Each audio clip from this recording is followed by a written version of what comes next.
Ada sebuah pertanyaan kritis yang diajukan oleh seorang kolega ketika ia melontarkan gagasan, sekaligus pertanyaan yang ia sampaikan kepada saya, apakah kita bisa memfilsafatkan dua tokoh yang sekarang sangat kontroversial dengan statement-statementnya yang sangat provokatif dalam membaca realitas politik kita di tanah air.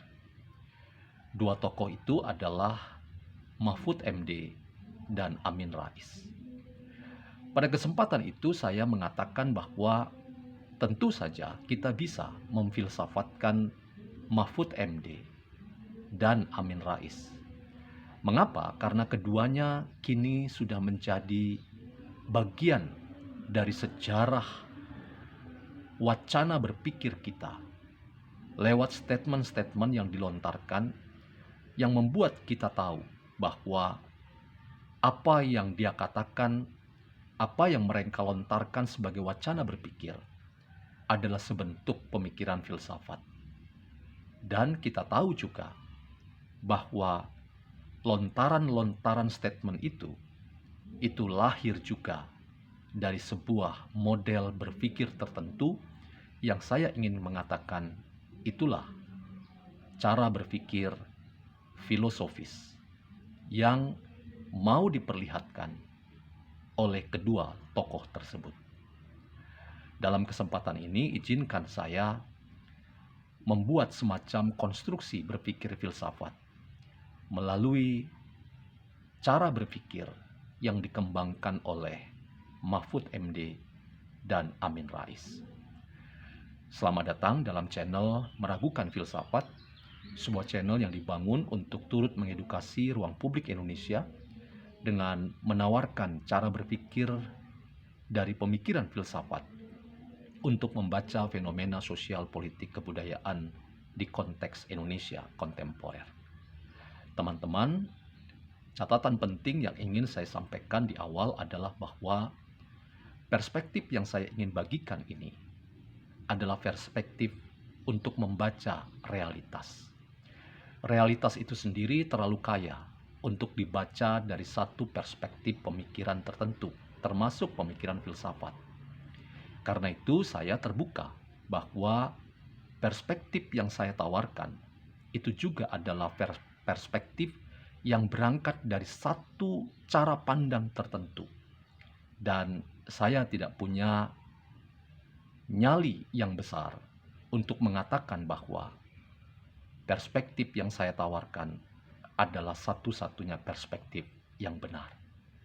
Upaya saya ini hanyalah salah satu cara membaca realitas yang begitu sangat kaya dan sangat kompleks, yang membutuhkan dialog dan diskusi yang kaya, yang beragam, di mana kita bisa saling menghormati cara berpikir yang kita bagikan sebagai bagian dari cara kita mengedukasi masyarakat kita. Teman-teman, ketika kita menjadikan sosok Mahfud MD dan Amin Rais, maka cara kita mendekati tentu saja adalah cara kita membaca wacana berpikir yang dikembangkan oleh kedua tokoh publik ini. Kita tentu tahu sepak terjang dan kapasitas dua orang yang saya maksudkan tersebut. Dalam beberapa konten saya mengatakan bahwa keduanya harus disebut sebagai begawan dan bagian dari sejarah Indonesia yang telah turut serta dalam membuat bangsa kita bisa mencapai capaian-capaian hidup berdemokrasi hingga saat ini.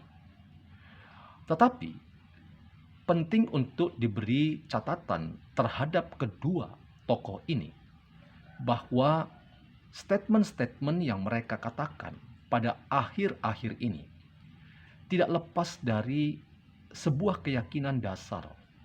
Yang saya katakan, keyakinan dasar itu adalah pemikiran filsafat. Karena itu saya ingin mengatakan bahwa Mahfud MD dan Amin Rais adalah orang yang sedang berfilsafat. Filsafatnya adalah filsafat yang datang dan dimunculkan dari sebuah keyakinan tertentu tentang apa yang benar dalam membaca realitas yang mereka lihat dan hendak analisis. Tetapi teman-teman, terlepas dari wacana-wacana yang mereka kembangkan, yang di mata publik sangat kontroversial, dengan statement-statement yang keras melawan rezim pemerintah yang sedang berkuasa, dengan catatan-catatan merah yang penuh dengan catatan untuk mengoreksi rezim yang sedang memerintah saat ini, yang di mata mereka adalah rezim yang bertanggung jawab terkait dengan bobroknya kehidupan demokrasi, kehidupan politik dan hukum di tanah air. Setidaknya itu yang sering kali kita dengar lewat statement yang keluar dari seorang Mahfud MD dan Amin Rais. Tak jarang pula keduanya menyerang pribadi dari tokoh-tokoh publik kita, khususnya yang berada dalam rezim pemerintahan di masa kepemimpinan Jokowi. Saya ingin mengatakan bahwa catatan kita terhadap rezim Jokowi dalam banyak hal sama dengan apa yang dikatakan oleh Mahfud MD dan juga Amin Rais. Tidak ada rezim yang sempurna. Tentu kita tahu soal itu. Semua rezim pemerintahan Indonesia hingga yang terakhir saat ini penuh dengan catatan berwarna merah yang membuat kita bertanya-tanya, apakah kesadaran bahwa tidak ada rezim yang sempurna itu juga merupakan kesadaran yang dimiliki oleh kedua orang tokoh tersebut? Apalagi mereka adalah tokoh-tokoh yang sudah purna ketika mereka juga terjun secara langsung dan sadar sebagai tokoh publik ketika mereka dipercaya untuk mengemban tugas dan amanat yang diberikan kepada mereka, kepercayaan untuk memimpin Indonesia dengan berbagai macam upaya-upaya strategis dan keyakinan politik yang mereka mainkan di tengah-tengah kepercayaan yang dipercayakan kepada mereka. Tentu saja semua itu dilakukan untuk Indonesia semakin baik. Mereka bagian dari sejarah bahwa perjalanan Indonesia sampai saat ini juga ada peranan seorang Mahfud MD dan Amin Rais. Sejarah tidak pernah membohongi kita semua. Sejarah menorehkan tinta betapa Mahfud MD dan Amin Rais menjadi bagian dari sejarah keindonesiaan. Karena itu teman-teman, catatan kritis yang kita ingin ajukan sebagai tesis terhadap mereka sebagai seorang pakar dan begawan adalah, apakah ketika mereka membaca realitas mereka cukup sadar bahwa cara pandang kritis itu bukan satu-satunya cara pandang dalam rangka mereka melihat kehidupan sosial politik kebudayaan di tanah air, termasuk sepak terjang rezim yang sedang memimpin. Harusnya sebagai pakar, itulah yang saya ingin katakan. Cara berpikir filosofis itu selalu dibangun dari dua sayap berpikir hermeneutik filosofis.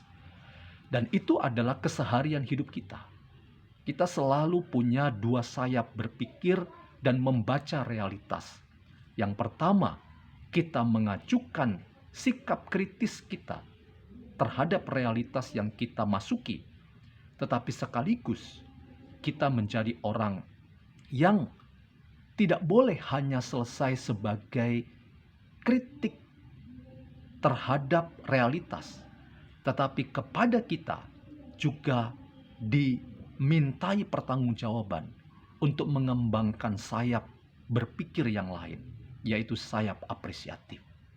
Rasanya itulah keadilan dalam rangka membaca fenomena sosial politik kebudayaan di hari ini. bahwa kita dalam membaca realitas, termasuk kehidupan politik, kebangsaan, kekuasaan yang sedang dimainkan oleh rezim pemerintah saat ini, kita menjadi orang yang menawarkan kritik, tetapi kritik itu juga harus dibarengi dengan sikap apresiatif, bahwa kita juga melihat ada sisi-sisi positif yang telah diperlihatkan oleh rezim yang berkuasa sekalipun, yang telah melahirkan berbagai macam terobosan dalam rangka kehidupan berbangsa bernegara kita yang semakin baik. Rasanya tidak adil bahwa kritik kita yang bertubi-tubi itu tidak pernah dibarengi dengan apresiasi kita untuk melihat bahwa apa yang sudah dilakukan itu positif demi kemajuan bangsa dan negara kita. Karena itu teman-teman, seorang pakar harusnya paham bahwa ketika kita menggunakan analisis yang memperlihatkan kepakaran kita, dua sayap hermeneutik, dua sayap menafsir, dua sayap melakukan analisis itu tidak boleh kita lupakan. Kalau kita menjadi orang yang hanya menggunakan sayap kritik kita yang bertubi-tubi terhadap realitas, kita hati-hati. Kita bisa menjadi orang yang hanya nyinyir pada dinamika politik kebangsaan di tanah air kita. Sebaliknya, ketika kita hanya menggunakan sayap apresiatif, maka kita bisa menjadi orang yang pro status quo, menjadi orang yang membutakan mata dan mata batin kita terhadap berbagai macam lubang-lubang dalam rangka kehidupan demokrasi kita, sehingga kita menjadi orang yang sekali lagi pro status quo atau sengaja menutup mata terhadap berbagai macam kehidupan dinamika politik kita yang ternyata berjalan menurut arah yang bertentangan dengan konstitusi. Sekali lagi teman-teman, seorang pakar itu akan mengembangkan cara berpikir yang bertanggung jawab. Dalam filsafat hermeneutik disebut dua sayap hermeneutik. Dalam pemikiran filsafat, itulah yang disebut dengan dua sayap menganalisis realitas, yaitu mengkritik tapi sekaligus memberi apresiasi. Tidak mudah kita mengkritik dan memberi apresiasi, tapi itulah kekuatan sosok-sosok seharusnya seperti Mahfud MD dan Amin Rais yang disebut sebagai begawan, pakar, dan saya ingin katakan mereka adalah orang yang dilahirkan menjadi guru bangsa. Mengapa cara pandang yang cukup adil dalam rangka memperlihatkan kepakaran kita justru itu yang tidak terlihat pada akhir-akhir ini? Kita sungguh menyayangkan bahwa takdir mereka sebagai seorang pakar yang telah menolong kita dicerahkan dengan berbagai macam hal yang kita tidak bisa lihat dalam hidup berdinamika berbangsa kita, bernegara kita. Mereka sudah lakukan, dan sehingga kita menjadi orang yang dimampukan untuk ikut serta berpartisipasi di tengah-tengah berbagai macam persoalan-persoalan kebangsaan kita. Dalam konteks itu kita berhutang pada jasa besar mereka. Tetapi sekali lagi, kita semua juga berharap orang-orang seperti Mahfud MD dan Amin Rais itu mengembangkan wacana-wacana berpikir yang mencerdaskan kita semua. Sekali lagi saya ingin mengatakan teman-teman, bahwa kalau kita ingin membangun pemikiran filsafat dari dua tokoh itu, lewat pertanyaan kolega saya, bisakah kita memfilsafatkan Mahfud MD dan Amin Rais? Maka saya ingin mengatakan, jadikan mereka sebagai refleksi kita, bahwa apa yang kita hidupi sebagai keyakinan dasar, termasuk saya yakin setiap kita sesungguhnya orang yang berfilsafat, artinya memiliki keyakinan dasar tentang apa yang benar, apa yang baik, yang kita ingin tularkan kepada orang lain. Kiranya kita tetap menjadi orang yang amanah, berada di jalur itu, dan kita tidak tersandera dengan kekuatan-kekuatan politik kekuasaan, politik praktis yang membuat kita menjadi orang yang melupakan panggilan kita sebagai seorang guru bangsa yang ingin mencerdaskan kehidupan sosial politik kebudayaan kita. Indonesia membutuhkan orang-orang yang berpikir maju, yang selesai dengan dirinya, dan pemikiran filsafat menolong kita menjadi orang yang selesai dengan diri kita. Kita adalah simbol cara berpikir dan bertindak filosofis. Karena itu jadikan diri kita teladan yang akan dilihat oleh orang lain dalam rangka hidup yang semakin transformasional menjadi semakin baik. Begitu juga negara kita. Negara kita juga menjadi negara yang semakin baik oleh karena kiprah kita semua yang memang berikhtiar menjadikan negara kita negara yang semakin baik. Pertanyaan teman saya, bisakah kita memfilsafatkan Mahfud MD dan Amin Rais? Saya mengatakan tentu saja bisa. Kita jadikan mereka sebagai sarana kita berefleksi tentang hidup yang selalu harus diarahkan bagi kemaslahatan hidup orang lain. Dan cara berpikir kita harus berimbang. Jangan hanya mengkritik, tapi beri solusi yang konstruktif tentang hidup berbangsa bernegara kita yang semakin baik. Itulah pemikiran dan tindakan filsafati.